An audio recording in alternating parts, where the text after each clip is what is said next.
তার আসল খদ্দেররা আসে রাতে, যখন চিতার আগুন জ্বলে আর চারপাশ নিঝুম হয়ে যায়। এই দেখুন, আজও তার খরিদ্দার হাজির, একজন লম্বা ছায়ামূর্তি পেতনি। তার নাম ছায়ামাসি, আর তার পাশেই বসে আছে বিশাল মুন্ডহীন ভূত কবন্ধ। কি গন্ধ তোর ঘুগনির ভোলা! এই গন্ধটা না পেলে তো আমাদের আত্মার শান্তিই হয় না। মনে হয় যেন মরণের সব কষ্ট দূর হয়ে গেল। ঘ্রাণম, পরম ঘ্রাণম। ভোলা, তোর ঘুগনির কি ঘ্রাণ! আমার নাসিকা না থাকলেও সর্বাঙ্গে আমি এই ঘুগনির ঘ্রাণ অনুভব করছি। আরো আরো এক বাটি দে। দিচ্ছি দাদা, দিচ্ছি। তোমাদের ভালো লাগলেই আমার শান্তি। ভোলা কোনো সাধারণ ঘুগনি বিক্রেতা নয়। তার ঘুগনিতে এমন কোন জাদু আছে যা শুধু জীবিত নয়, মৃতদেরও আকর্ষণ করে। আর তার এই অদ্ভুত খদ্দেররাই তার দোকানের রক্ষক। বলো হরি হরি বল, বলো হরি হরি বল, বলো হরি হরি বল, বলো হরি হরি বল, বলো হরি হরি বল, বলো হরি হরি বল। হরিবোল ধ্বনি তুলে একদল লোক একটি মৃতদেহ নিয়ে শ্মশানে ঢুকল।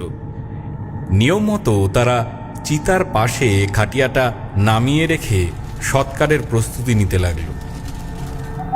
ঠিক তখনই ভোলার দোকান থেকে এক ঝলক সুন্দর ঘুগনির গন্ধ হাওয়ায় ভেসে এলো। খাটিয়ায় শোয়ানো বৃদ্ধের লাশটা হঠাৎ নড়ে উঠল। তার বন্ধ চোখ খুলল না ঠিকই, কিন্তু নাকটা ফুলে উঠল।